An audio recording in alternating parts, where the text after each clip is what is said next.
anak-anak, bertemu lagi bersama Ibu hari ini. Nah, pada kesempatan kali ini, Ibu akan membawakan cerita rakyat. Ada yang tahu cerita rakyat apa ya kira-kira?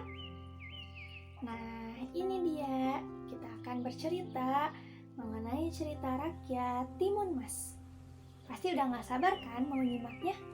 Yuk simak bersama-sama. Pada zaman dahulu, di sebuah hutan, hiduplah seorang ibu tua.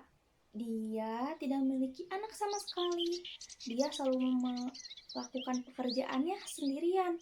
Terkadang dia merasa kesepian, hingga pada suatu hari, ibu tua tersebut sedang mencari kayu bakar. Dan ia mengeluh, andai saja aku memiliki anak, mungkin pekerjaanku akan lebih mudah, ucap ibu tua itu. Nah, pada saat itu, tiba-tiba bumi bergetar. Bum, bum, bum. Muncullah raksasa yang sangat besar. Ho, ho, ho, ho, ho, ho, ho. Halo Mbok Sirni, kau ingin memiliki anak, bukan? Ucap raksasa itu. Iya, aku ingin memiliki anak. Apakah kamu bisa membantuku? Tanya Mbok Sirni. Tentu saja aku bisa, Mbok Sirni. Asalkan kamu mau menuruti perintahku.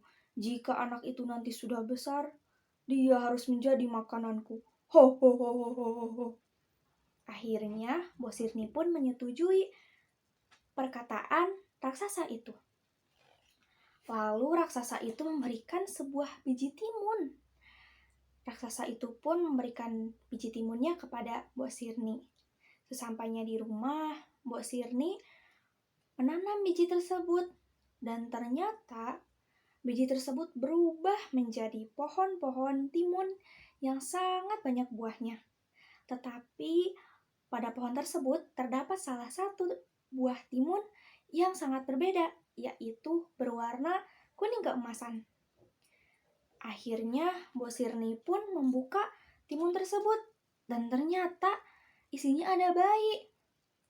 Lalu Mbok Sirni pun sangat bahagia sekali karena mendapatkan bayi dalam timun tersebut.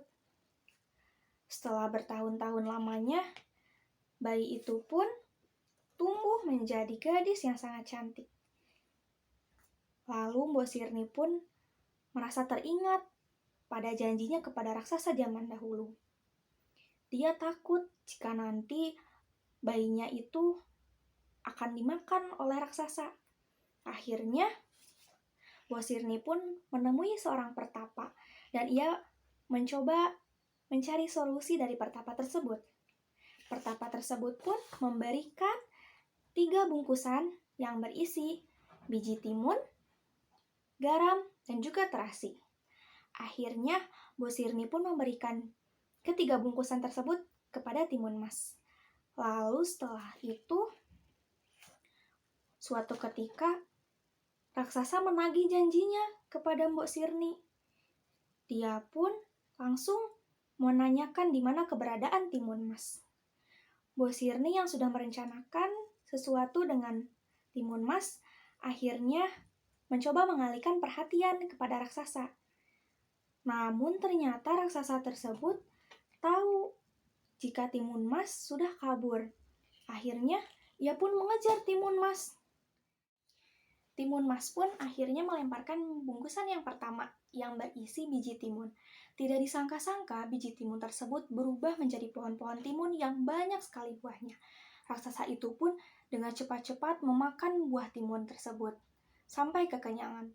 Namun ketika ia sadar bahwa Timun Mas sudah kabur, dia pun terus mengejar Timun Mas. Akhirnya Timun Mas pun berlari sekencang-kencangnya sambil melemparkan bungkusan yang kedua yang berisi garam. Ternyata garam tersebut berubah menjadi lautan yang sangat banyak airnya.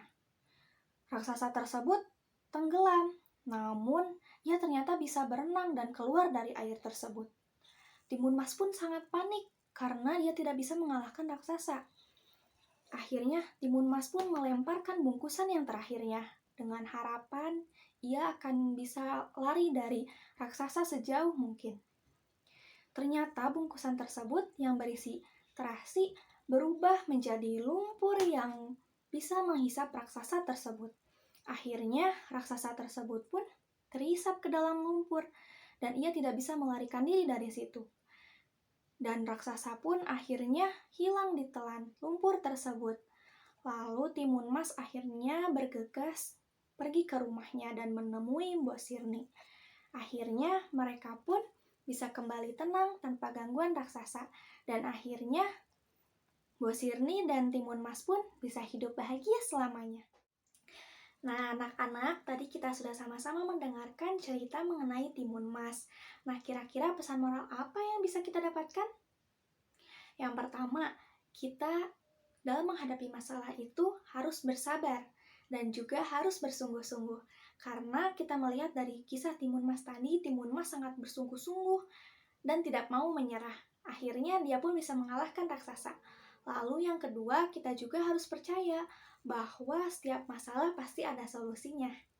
Nah, itu dia pesan moral yang bisa Ibu sampaikan dan juga cerita yang Ibu sampaikan mengenai Timun Mas. Semoga bermanfaat. Sampai ketemu di pertemuan berikutnya. Dadah! Wassalamualaikum warahmatullahi wabarakatuh.